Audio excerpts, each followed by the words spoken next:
Thanks for watching. If you liked this video, make sure to subscribe for more.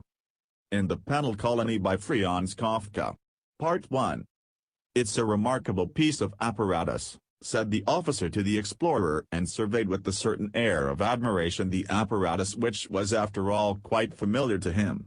The explorer seemed to have accepted merely out of politeness the commandant's invitation to witness the execution of a soldier condemned to death for disobedience and insulting behavior to a superior. Nor did the colony itself betray much interest in this execution.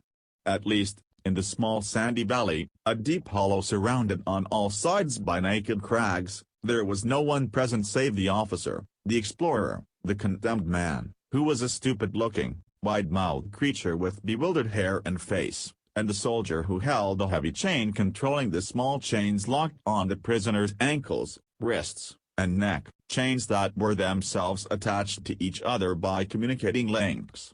In any case, the condemned man looked so like a submissive dog that one might have thought he could be left to run free on the surrounding hills and would only need to be whistled for when the execution was due to begin. The explorer did not much care about the apparatus and walked up and down behind the prisoner with almost visible indifference while the officer made the last adjustments, now creeping beneath the structure, which was bedded deep in the earth, now climbing a ladder to inspect its upper parts. These were tasks that might well have been left to a mechanic, but the officer performed them with great zeal, whether because he was a devoted admirer of the apparatus or because of other reasons the work could be entrusted to no one else. "Ready now," he called at last and climbed down from the ladder. He looked uncommonly limp, breathed with his mouth wide open, and had tucked two fine ladies' handkerchiefs under the collar of his uniform. "These uniforms are too heavy for the tropics, surely," said the explorer, instead of making some inquiry about the apparatus, as the officer had expected. "Of course," said the officer, washing his oily and greasy hands in a bucket of water that stood ready, "but they mean home to us. We don't want to forget about home." In the Penal Colony. "Now just have a look at this machine," he added at once, simultaneously drying his hands on a towel and indicating the apparatus. Up till now a few things still had to be set by hand, but from this moment it works all by itself. The explorer nodded and followed him. The officer, anxious to secure himself against all contingencies, said, "Things sometimes go wrong, of course. I hope that nothing goes wrong today, but we have to allow for the possibility. The machinery should go on working continuously for 12 hours. But if anything does go wrong it will only be some small matter that can be set right at once. Won't you take a seat?" he asked finally, drawing a cane chair out from among a heap of them and offering it to the explorer, who could not refuse it. He was now sitting at the edge of a pit, into which he glanced for a fleeting moment. It was not very deep. On one side of the pit the excavated soil had been piled up in a rampart, on the other side of it stood the apparatus. "I don't know," said the officer, "if the commandant has already explained this apparatus to you." The explorer waved one hand vaguely. The officer asked for nothing better, since now he could explain the apparatus himself. "This apparatus," he said, taking hold of a crank handle and leaning against it, "was invented by our former commandant. I assisted at the very earliest experiments and had a share in all the work until its completion. But the credit of inventing it belongs to him alone. Have you ever heard of our former commandant? No? Well, it isn't saying too much if I tell you that the organization of the whole penal colony is his work. We who were his friends knew even before he died that the organization of the colony was so perfect that his successor, even with the 1,000 new schemes in his head, would find it impossible to alter anything, at least for many years to come. And our prophecy has come true. The new commandant has had to acknowledge its truth." "A pity you never met the old commandant, but," the officer interrupted himself, "I'm rambling on, and here stands his apparatus before us." In the Penal Colony. It consists, as you see, of 3 parts. In the course of time each of these parts has acquired a kind of popular nickname. The lower one is called the bed, the upper one the designer, and this one here in the middle that moves up and down is called the harrow. The harrow? asked the explorer. He had not been listening very attentively. The glare of the sun in the shadeless valley was altogether too strong. It was difficult to collect one's thoughts. All the more did he admire the officer, who, in spite of his tight-fitting full-dress uniform coat, amply befrogged and weighed down by epaulets, was pursuing his subject with such enthusiasm and, besides talking, was still tightening a screw here and there with the spanner. As for the soldier, he seemed to be in much the same condition as the explorer. He had wound the prisoner's chain around both his wrists, propped himself on his rifle, let his head hang, and was paying no attention to anything. That did not surprise the explorer, for the officer was speaking French, and certainly neither the soldier nor the prisoner understood a word of French. It was all the more remarkable, therefore, that the prisoner was nonetheless making an effort to follow the officer's explanations. With a kind of drowsy persistence he directed his gaze wherever the officer pointed a finger, and at the interruption of the explorer's question he, too, as well as the officer, looked around. "Yes, the harrow," said the officer, "a good name for it. The needles are set in like the teeth of a harrow and the whole thing works something like a harrow, although its action is limited to one place and contrived with much more artistic skill. Anyhow, you'll soon understand it. On the bed here the condemned man is laid. I'm going to describe the apparatus first before I set it in motion. Then you'll be able to follow the proceedings better. Besides, one of the cogwheels in the designer is badly worn, it creaks a lot when it's working, you can hardly hear yourself speak, spare parts, unfortunately, are difficult to get here. Well, here is the bed, as I told you. It is completely covered with a layer of cotton wool, you'll find out why later. In the penal colony. On this cotton wool the condemned man is laid, face down, quite naked, of course. Here are straps for the hands, here for the feet, and here for the neck, to bind him fast. Here at the head of the bed, where the Renan, as I said, first lays down his face, is this little gag of felt, which can be easily regulated to go straight into his mouth. It is meant to keep him from screaming and biting his tongue. Of course the man is forced to take the felt into his mouth, for otherwise his neck would be broken by the strap. "Is that cotton wool?" asked the explorer, bending forward. "Yes, certainly," said the officer, with a smile, "feel it for yourself." He took the explorer's hand and guided it over the bed. "It's specially prepared cotton wool, that's why it looks so different. I'll tell you presently what it's for." The explorer already felt a dawning interest in the apparatus. He sheltered his eyes from the sun with one hand and gazed up at the structure. It was a huge affair. The bed and the designer were of the same size and looked like two dark wooden chests. The designer hung about 2 meters above the bed, each of them was bound at the corners with 4 rods of brass that almost flashed out rays in the sunlight. Between the chests shuttled the harrow on a ribbon of steel. The officer had scarcely noticed the explorer's previous indifference, but he was now well aware of his dawning interest, so he stopped explaining in order to leave a space of time for quiet observation. The condemned man imitated the explorer. Since he could not use a hand to shelter his eyes he gazed upwards without shade. "Well, the man lies down," said the explorer, leaning back in his chair and crossing his legs. "In the penal colony." "Yes," said the officer, pushing his cap back a little and passing one hand over his heated face. "Now listen. Both the bed and the designer have an electric battery each. The bed needs one for itself, the designer for the harrow. As soon as the man is strapped down, the bed is set in motion.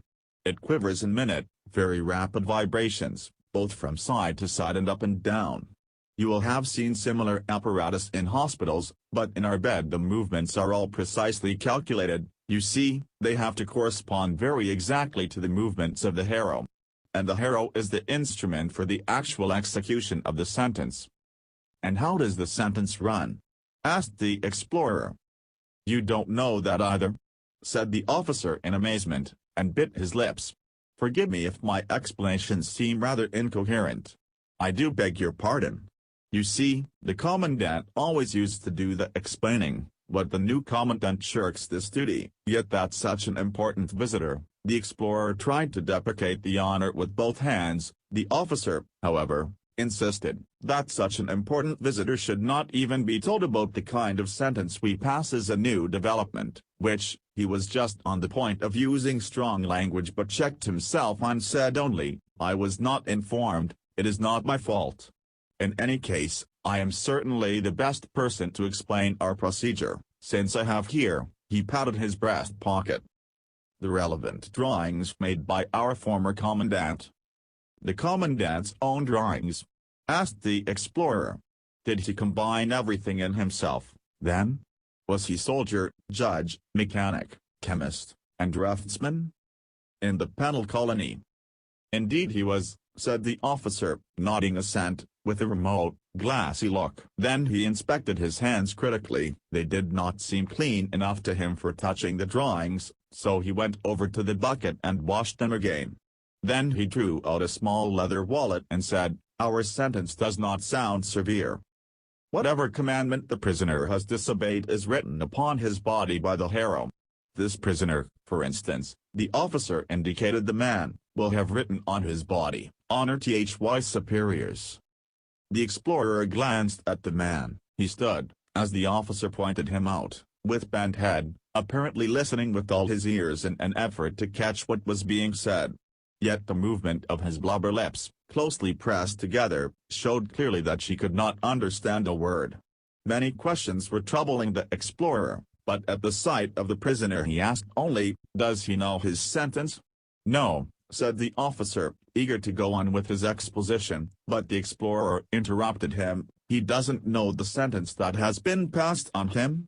"No," said the officer again, pausing a moment as if to let the explorer elaborate his question, and then said, "There would be no point in telling him. He'll learn it on his body." The explorer intended to make no answer, but he felt the prisoner's gaze turned on him. It seemed to ask if he approved such goings-on. So he bent forward again, having already leaned back in his chair, and put another question, "But surely he knows that he has been sentenced?" "Nor that either," said the officer, smiling at the explorer as if expecting him to make further surprising remarks. "No," said the explorer, wiping his forehead, "then he can't know either whether his defense was effective." "He has had no chance of putting up a defense," said the officer, turning his eyes away as if speaking to himself and so sparing the explorer the shame of hearing self-evident matters explained. "But he must have had some chance of defending himself," said the explorer, and rose from his seat. "In the penal colony." The officer realized that he was in danger of having his exposition of the apparatus held up for a long time, so he went up to the explorer, took him by the arm, waved a hand toward the condemned man, who was standing very straight now that he had so obviously become the center of attention. The soldier had also given the chain a jerk, and said, "This is how the matter stands. I have been appointed judge in this penal colony. Despite my youth, for I was the former commandant's assistant in all penal matters and know more about the apparatus than anyone. My guiding principle is this: guilt is never to be doubted.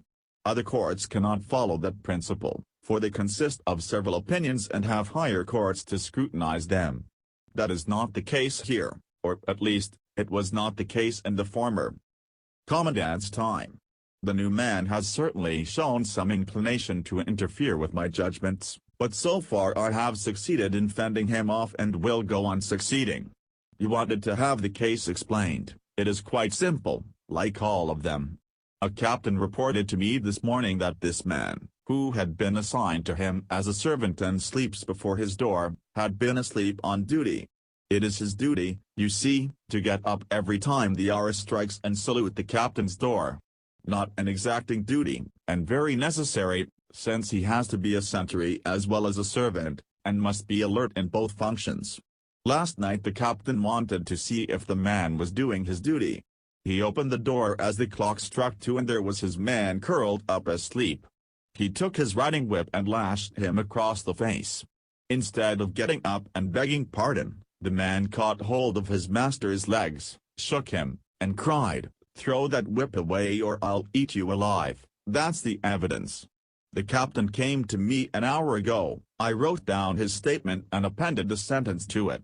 Then I had the man put in chains. That was all quite simple. If I had first called the man before me and interrogated him, things would have got into a confused tangle. He would have told lies, and had I exposed these lies he would have backed them up with more lies, and so on and so forth. As it is, I've got him and I won't let him go. Is that quite clear now? In the penal colony. But we're wasting time, the execution should be beginning and I haven't finished explaining the apparatus yet. He pressed the explorer back into his chair, went up again to the apparatus, and began. As you see, the shape of the harrow corresponds to the human form. Here is the harrow for the torso, here are the harrows for the legs. For the head there is only this one small spike. Is that quite clear? He bent amiably forward toward the explorer, eager to provide the most comprehensive explanations. The explorer considered the harrow with a frown. The explanation of the judicial procedure had not satisfied him. He had to remind himself that this was in any case a penal colony where extraordinary measures were needed and that military discipline must be enforced to the last. He also felt that some help might be set on the new commandant, who was apparently of a mind to bring in, although gradually, a new kind of procedure which the officer's narrow mind was incapable of understanding. This train of thought prompted his next question. Will the commandant attend the execution? It is not certain, said the officer, wincing at the direct question, and his friendly expression darkened. That is just why we have to lose no time. Much as I dislike it, I shall have to cut my explanations short. But of course tomorrow, when the apparatus has been cleaned, its one drawback is that it gets so messy, I can recapitulate all the details. For the present, then, only the essentials. When the man lies down on the bed and it begins to vibrate, the harrow is lowered onto his body. It regulates itself automatically so that the needles barely touch his skin. Once contact is made, the steel ribbon stiffens immediately into a rigid band. And then the performance begins. An ignorant onlooker would see no difference between one punishment and another. The harrow appears to do its work with uniform regularity. As it quivers, its points pierce the skin of the body, which is itself quivering from the vibration of the bed, so that the actual progress of the sentence can be watched. In the penal colony, the harrow is made of glass. Getting the needles fixed in the glass was a technical problem, but after many experiments we overcame the difficulty. No trouble was too great for us to take, you see. And now anyone can look through the glass and watch the inscription taking form on the body. Wouldn't you care to come a little nearer and have a look at the needles? The explorer got up slowly, walked across, and bent over the harrow. You see, said the officer, there are two kinds of needles arranged in multiple patterns. Each long needle has a short one beside it. The long needle does the writing, and the short needle sprays a jet of water to wash away the blood and keep the inscription clear. Blood and water together are then conducted here through small runnels into this main runnel and down a waste pipe into the pit. With his finger the officer traced the exact course taken by the blood and water. To make the picture as vivid as possible he held both hands below the outlet of the waste pipe as if to catch the outflow, and when he did this the explorer drew back his head and feeling behind him with one hand sought to return to his chair. To his horror he found that the condemned man too had obeyed the officer's invitation to examine the harrow at close quarters and had followed him. He had pulled forward the sleepy soldier with a chain and was bending over the glass. One could see that his uncertain eyes were trying to perceive what the two gentlemen had been looking at, but since he had not understood the explanation he could not make head or tail of it. He was peering this way and that way. He kept running his eyes along the glass. The explorer wanted to drive him away, since what he was doing was probably culpable. But the officer firmly restrained the explorer with one hand and with the other took a clod of earth from the rampart and threw it at the soldier. He opened his eyes with a jerk, saw what the condemned man had dared to do, let his rifle fall, dug his heels into the ground, dragged his prisoner back so that he stumbled and fell immediately, and then stood looking down at him, watching him struggling and rattling in his chains. Set him on his feet, yelled the officer, for he noticed that the explorer's attention was being too much distracted by the prisoner. In fact, he was even leaning right across the harrow, without taking any notice of it, intent only on finding out what was happening to the prisoner.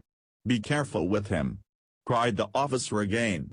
He ran around the apparatus, himself caught the condemned man under the shoulders, and with the soldier's help got him up on his feet, which kept slithering from under him.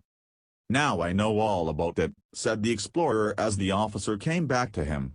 "All except the most important thing," he answered, seizing the explorer's arm and pointing upwards. "In the designer are all the cogwheels that control the movements of the harrow, and this machinery is regulated according to the inscription demanded by the sentence. I am still using the guiding plans drawn by the former commandant. Here they are." He extracted some sheets from the leather wallet, "but I'm sorry I can't let you handle them, they are my most precious possessions. Just take a seat and I'll hold them in front of you like this, then you'll be able to see everything quite well." He spread out the first sheet of paper. The explorer would have liked to say something appreciative, but all he could see was a labyrinth of lines crossing and recrossing each other, which covered the paper so thickly that it was difficult to discern the blank spaces between them. "Read it," said the officer. "I can't," said the explorer. "Yet it's clear enough," said the officer. "It's very ingenious," said the explorer evasively, "but I can't make it out." "Yes," said the officer with a laugh, putting the paper away again, "it's no calligraphy for school children. It needs to be studied closely. I'm quite sure that in the end you would understand it too. Of course the script can't be a simple one, it's not supposed to kill a man straight off, but only after an interval of, on an average, 12 hours, the turning point is reckoned to come at the 6th hour. So there have to be lots and lots of flourishes around the actual script. The script itself runs around the body only in a narrow girdle, the rest of the body is reserved for the embellishments." In the penal colony. Can you appreciate now the work accomplished by the harrow and the whole apparatus? Just watch it. He ran up the ladder, turned the wheel, called down, "Look out, keep to one side." And everything started working. If the wheel had not creaked, it would have been marvelous. The officer, as if surprised by the noise of the wheel, shook his fist at it, then spread out his arms in excuse to the explorer, and climbed down rapidly to peer at the working of the machine from below. Something perceptible to no one save himself was still not in order. He clambered up again, did something with both hands in the interior of the designer, then slid down one of the rods, instead of using the ladder, so as to get down quicker, and with the full force of his lungs, to make himself heard at all in the noise, yelled in the explorer's ear, "Can you follow it? The harrow is beginning to write. When it finishes the first draft of the inscription on the man's back, the layer of cotton wool begins to roll and slowly turns the body over, to give the harrow fresh space for writing. Meanwhile the raw part that has been written on lies on the cotton wool, which is specially prepared to staunch the bleeding and so makes all ready for a new deepening of the script. Then these teeth at the edge of the harrow, as the body turns further around, tear the cotton wool away from the wounds, throw it into the pit, and there is more work for the harrow. So it keeps on writing deeper and deeper for the whole 12 hours. The first 6 hours the condemned man stays alive almost as before, he suffers only pain. After 2 hours the felt gag is taken away, for he has no longer strength to scream. Here, into this electrically heated basin at the head of the bed, some warm rice pap is poured, from which the man, if he feels like it, can take as much as his tongue can lap. Not one of them ever misses the chance. I can remember none, and my experience is extensive. Only about the 6th hour does the man lose all desire to eat. I usually kneel down here at that moment and observe what happens. The man rarely swallows his last mouthful, he only rolls it around his mouth and spits it out into the pit. I have to duck just then or he would spit it in my face. But how quiet he grows at just about the 6th hour. Enlightenment comes to the most dull-witted. It begins around the eyes. In the penal colony. From there it radiates. A moment that might tempt one to get under the harrow oneself. Nothing more happens than that the man begins to understand the inscription. He purses his mouth as if he were listening. You have seen how difficult it is to decipher the script with one's eyes, but our man deciphers it with his wounds. To be sure, that is a hard task. He needs 6 hours to accomplish it. By that time the harrow has pierced him quite through and casts him into the pit, where he pitches down upon the blood and water and the cotton wool. Then the judgment has been fulfilled, and we, the soldier and I, bury him. The explorer had inclined his ear to the officer and with his hands in his jacket pockets watched the machine at work. The condemned man watched it too, but uncomprehendingly. He bent forward a little and was intent on the moving needles when the soldier, at a sign from the officer, slashed through his shirt and trousers from behind with a knife, so that they fell off. He tried to catch at his falling clothes to cover his nakedness, but the soldier lifted him into the air and shook the last remnants from him. The officer stopped the machine, and in the sudden silence the condemned man was laid under the harrow. The chains were loosened and the straps fastened on. Instead, in the first moment that seemed almost relief to the prisoner. And now the harrow was adjusted a little lower, since he was a thin man. When the needle points touched him a shudder ran over his skin. While the soldier was busy strapping his right hand, he flung out his left hand blindly, but it happened to be in the direction toward where the explorer was standing. The officer kept watching the explorer sideways, as if seeking to read from his face the impression made on him by the execution, which had been at least cursorily explained to him. In the penal colony, the wrist strap broke. Probably the soldier had drawn it too tight. The officer had to intervene. The soldier held up the broken piece of strap to show him. So the officer went over to him and said, his face still turned toward the explorer, "This is a very complex machine. It can't be helped that things are breaking or giving way here and there, but one must not thereby allow oneself to be diverted in one's general judgment. In any case, this strap is easily made good. I shall simply use a chain. The delicacy of the vibrations for the right arm will of course be a little impaired." And while he fastened the chains, he added, "The resources for maintaining the machine are now very much reduced. Under the former commandant I had free access to a sum of money set aside entirely for this purpose. There was a store, too, in which spare parts were kept for repairs of all kinds. I confess I have been almost prodigal with them, I mean in the past, not now as the new commandant pretends, always looking for an excuse to attack our old way of doing things. Now he has taken charge of the machine money himself, and if I send for a new strap they ask for the broken old strap as evidence, and the new strap takes 10 days to appear and then is of shoddy material and not much good. But how I am supposed to work the machine without the strap, that's something nobody bothers about." The explorer thought to himself, it's always a ticklish matter to intervene decisively in other people's affairs. He was neither a member of the penal colony nor a citizen of the state to which it belonged.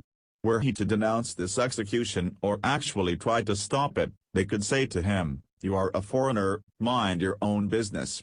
He could make no answer to that, unless he were to add that he was amazed at himself in this connection, for he traveled only as an observer, with no intention at all of altering other people's methods of administering justice.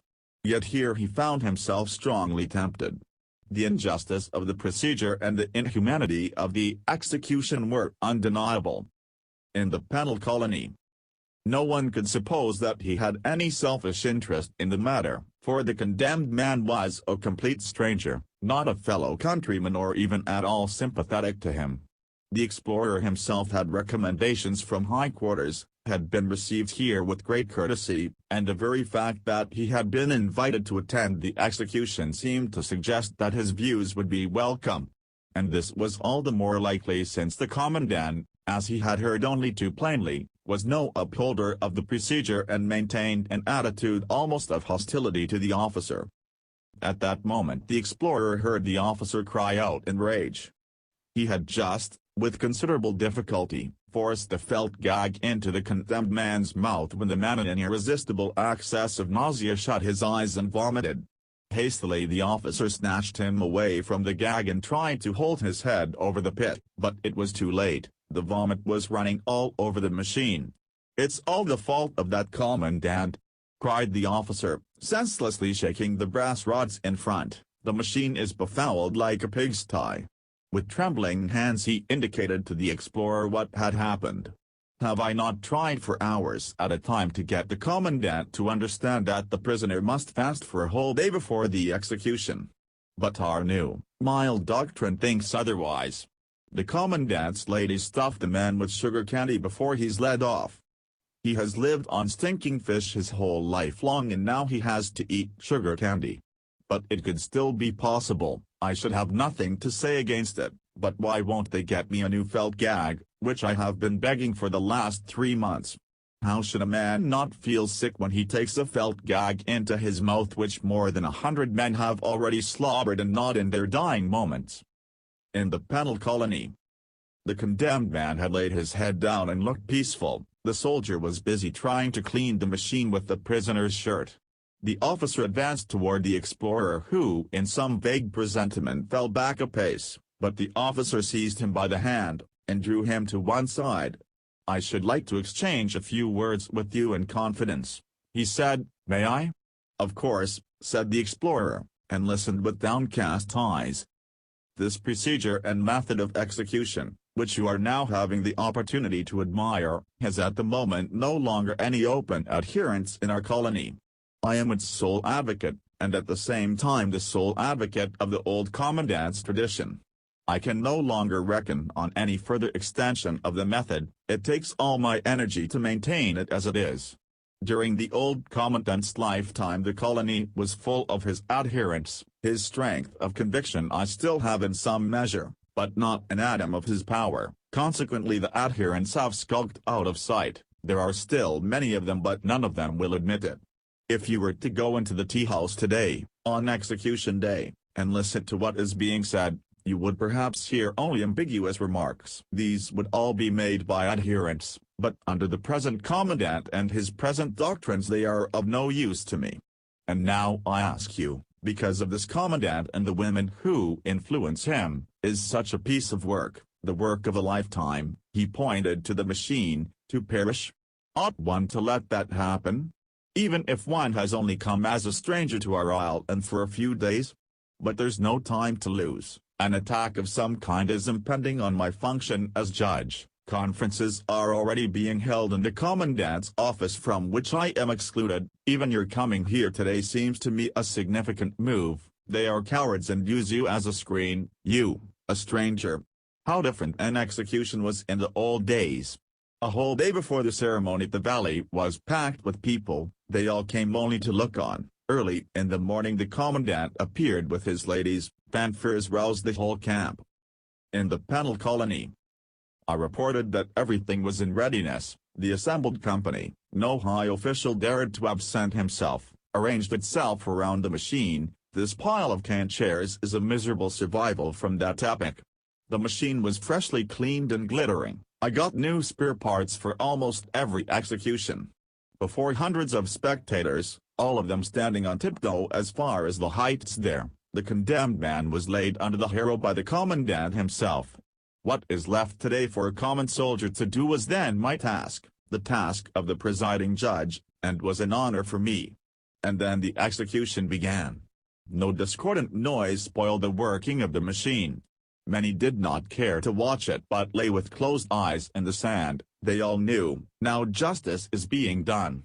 In the silence one heard nothing but the condemned man's sighs, half muffled by the felt gag. Nowadays the machine can no longer wring from anyone a sigh louder than the felt gag can stifle, but in those days the writing needles let drop an acid fluid, which were no longer permitted to use. Well, and then came the 6th hour. It was impossible to grant all the requests to be allowed to watch it from nearby. The commandant in his wisdom ordained that the children should have the preference. I, of course, because of my office had the privilege of always being at hand. Often enough I would be squatting there with a small child in either arm. How we all absorbed the look of transfiguration on the face of the sufferer, how we bathed our cheeks in the radiance of that justice, achieved at last and fading so quickly. What times these were, my comrade! The officer had obviously forgotten whom he was addressing. He had embraced the explorer and laid his head on his shoulder. The explorer was deeply embarrassed. Impatiently he stared over the officer's head. The soldier had finished his cleaning job and was now pouring rice pap from a pot into the basin. As soon as the condemned man, who seemed to have recovered entirely, noticed this action, he began to reach for the rice with his tongue. The soldier kept pushing him away, since the rice pap was certainly meant for a later hour, yet it was just as unfitting that the soldier himself should thrust his dirty hands into the basin and eat out of it before the other's avid face. Thanks for watching. If you liked this video, make sure to subscribe for more.